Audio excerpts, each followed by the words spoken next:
प्रिय छात्र एवं छात्राओं, मैं बीए प्रथम वर्ष और एलएलबी प्रथम सेमेस्टर के अंतर्गत राजनीति विज्ञान के प्रमुख कोर्स को लेकर आपके सामने आया हूं, जो कि सिलेबस के अंतर्गत देखा गया कि राज्य के प्रमुख तत्वों की चर्चा की गई, राज्य के प्रमुख तत्व की बात की गई है।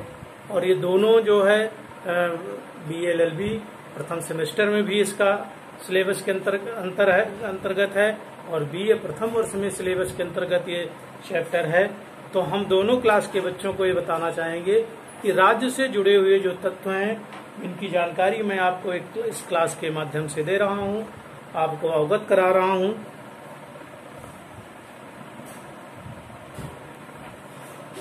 आपको ये बताना चाहते हैं कि राज्य के तत्व कौन कौन से हैं, उनकी चर्चा किस रूप में की जा सकती है, उसको किस प्रकार से समझा जा सकता है, जाना जा सकता है। तो आइए इनकी चर्चा करते हैं, इनकी परिचर्चा करते हैं, देखते हैं कि राज्य के प्रमुख तत्व कौन कौन से हैं, उनके प्रमुख कार्य क्या हैं, उनकी प्रमुख विशेषताएं क्या हैं, इन सब पर विचार विमर्श करेंगे। इसका अध्ययन करने से पूर्व मैं पहले ये चर्चा करना चाहूंगा, इसके पूर्व की क्लास में मैंने आपको बताया कि राज्य का अर्थ क्या है, उसकी प्रमुख परिभाषा क्या है, उसकी परिभाषा किन किन विद्वानों ने दी है और किस प्रकार से दी है, ये तमाम सारी जानकारी मैं आपको अवगत कराऊंगा। आइए देखते हैं कि राज्य के प्रमुख तत्व कौन कौन से हैं, उनका किस प्रकार से अध्ययन किया जा सकता है।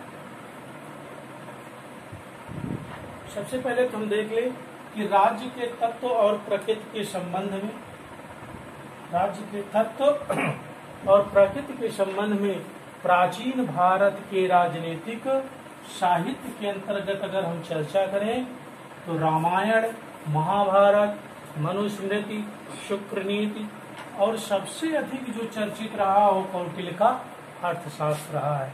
अर्थात राज्य के बारे में बहुत सारी विस्तार पूर्वक जानकारी हमें इन ग्रंथों से मिलती है, प्राचीन भारतीय साहित्यिक ग्रंथों से मिलती है, जिसकी चर्चा हम करते हैं। ठीक है, तो आइए देखते हैं कि कौन से जो है ये हमारे राज्य के तत्व में कौन कौन से तत्व ज्यादा सक्रिय हैं, लाभदायक हैं। तो आइए चर्चा करते हैं, देखते हैं कि राज्य के तत्वों के बारे में विभिन्न विचारकों ने अपने अनुसार बताया है। विचार विमर्श के अनुसार बताया गया है कि प्रमुखता राज्य के प्रमुख तत्व 4 हैं। कौन कौन से हैं? नंबर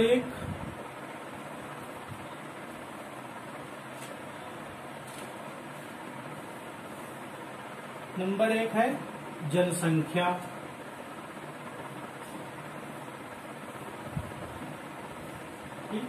दूसरा है निश्चित भूभाग,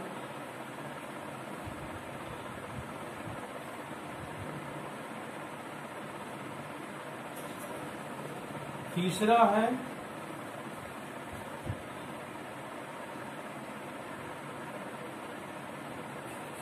शासन अथवा सरकार, शासन अथवा सरकार।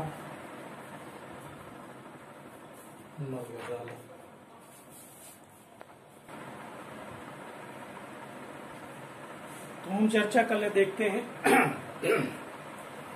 कि राज्य की जो प्रमुख विचारकों ने विचार विमर्श किया और बताया कि राज्य की जो प्रमुख तत्व हैं, उनके तत्वों के बारे में जब हम अध्ययन करते हैं तो देखते हैं कि राज्य के प्रमुख तत्व में सबसे अहम हिस्सा आता है, किसका आता है? जनसंख्या का आता है। तो जनसंख्या राज्य का प्रमुख तत्व है। कहा गया है कि जिस प्रकार से अगर किसी राज्य में अगर जनसंख्या नहीं है तो जनसंख्या के बिना राज्य का कोई अस्तित्व नहीं है। जब राज्य नहीं होगा तो कोई सरकार नहीं होगी, और जब सरकार नहीं होगा तो कोई संप्रभुता नहीं। अर्थात कहने का मतलब ये है कि जनसंख्या राज्य का प्रमुख तत्व है। ठीक है, दूसरे पे हम चर्चा करते हैं। दूसरा देखते हैं, वो है निश्चित भूभाग।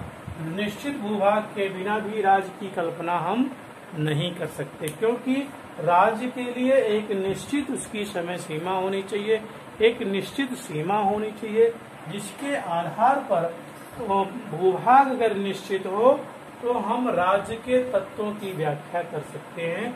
दूसरे रूप में ये निश्चित भूभाग है, उसका तत्व है। तीसरे की बात अगर हम करें तो तीसरा है शासन अथवा सरकार।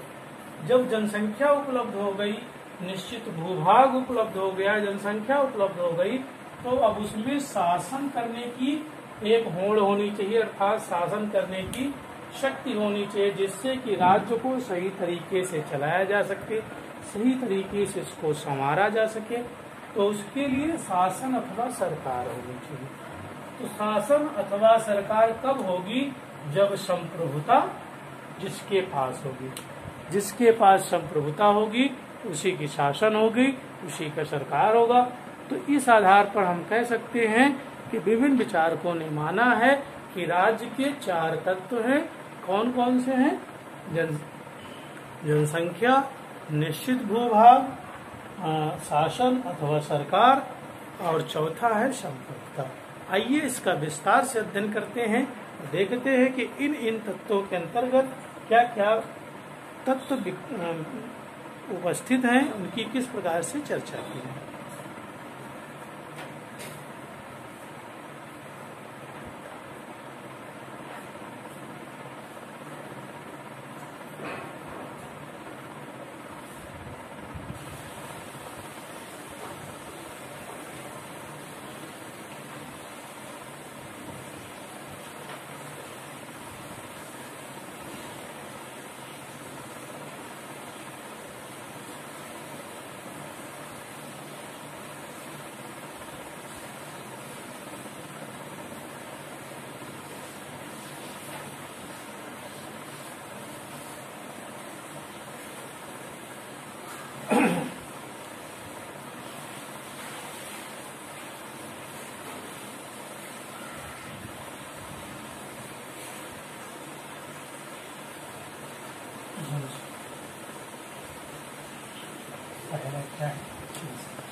जब हम राज्य के प्रमुख तत्वों की चर्चा करें तो देखते हैं जनसंख्या के बारे में प्रमुख विद्वानों ने अपने अपने विचार इस प्रकार से दिए हैं।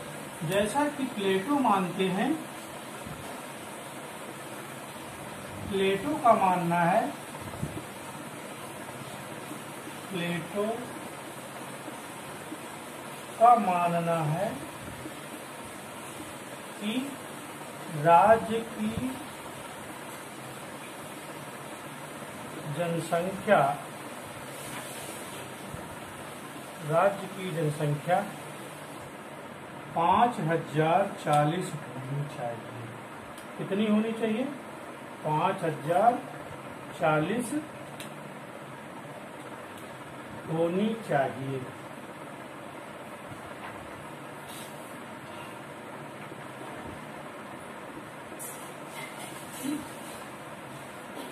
दूसरी एक चर्चा करें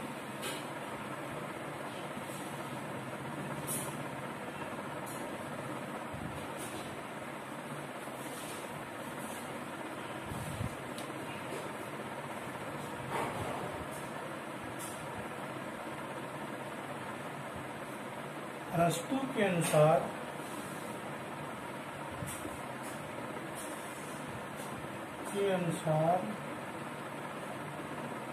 राज्य की जनसंख्या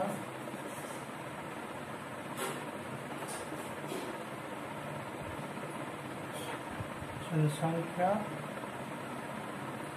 10,000 कितनी होनी चाहिए?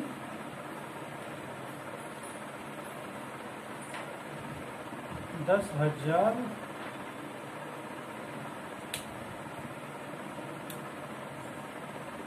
होनी चाहिए।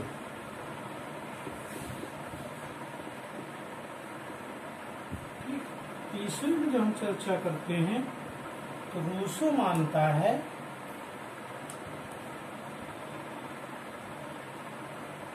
रूसो के अनुसार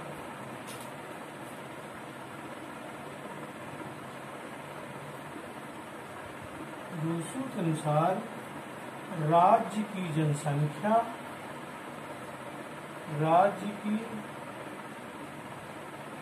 जनसंख्या न अधिक न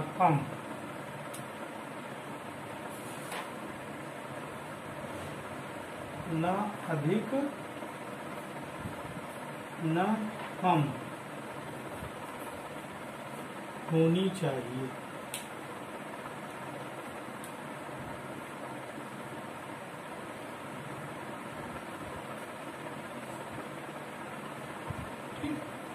तो इस प्रकार से हम समझ सकते हैं कि प्रमुख विद्वानों ने राज्य की जनसंख्या किस प्रकार से निश्चित किया है, क्या क्या बताया है कि कौन कौन से आवश्यक हैं।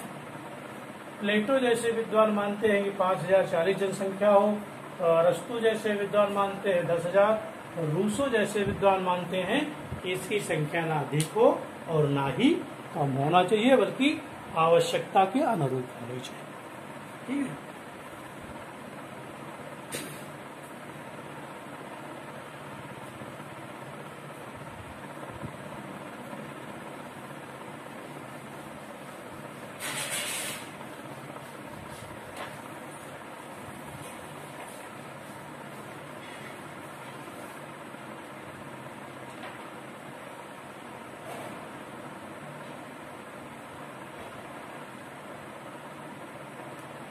दूसरा है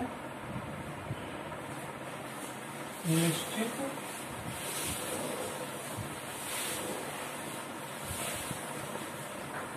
भूभाग। तीसरा है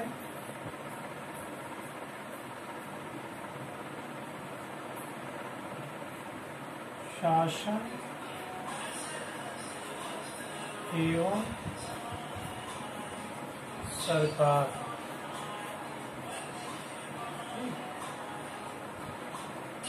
अगर चौथे की चर्चा करें ना, चौथे के रूप में हम समझ सकते हैं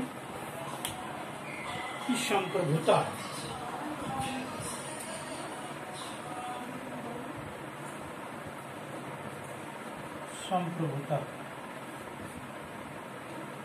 तो इस आधार पर हम कह सकते हैं कि राज्य के प्रमुख तत्व जो हैं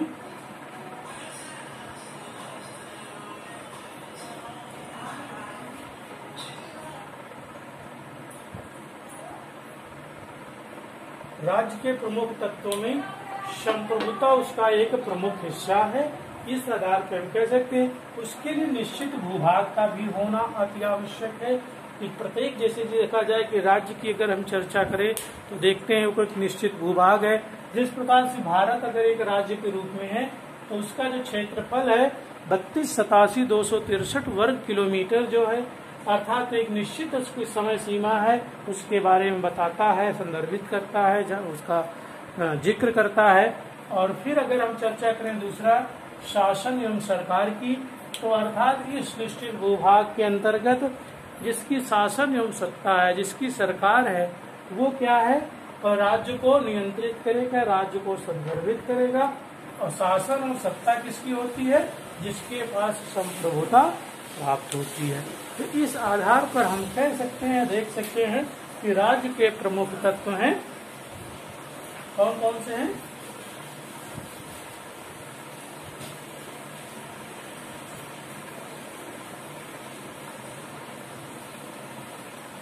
निश्चित भूभाग, ठीक। और पहला जो है, पहले रूप में जो है तो क्या है, जनसंख्या, ठीक। तो इस आधार पर हम समझ सकते हैं कि राज्य के प्रमुख तत्व हैं, पहला है जनसंख्या, दूसरा निश्चित भूभाग, तीसरा शासन एवं सरकार और चौथा संप्रभुता। ये चार क्या है, राज्य के प्रमुख तत्व हैं, जिनकी चर्चा हम इस रूप में कर सकते हैं, देख सकते हैं, समझ सकते हैं।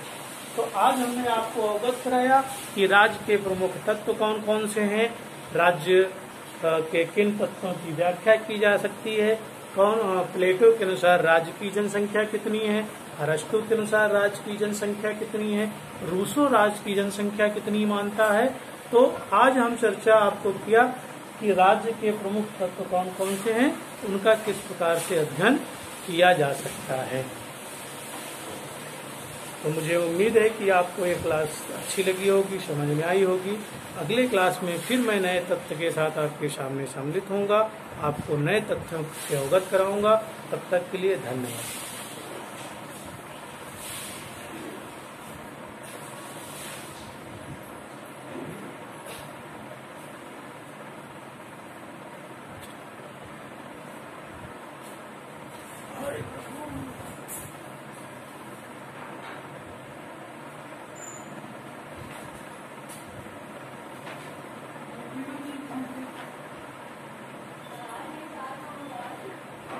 हाँ मैंने कहा बोला नहीं।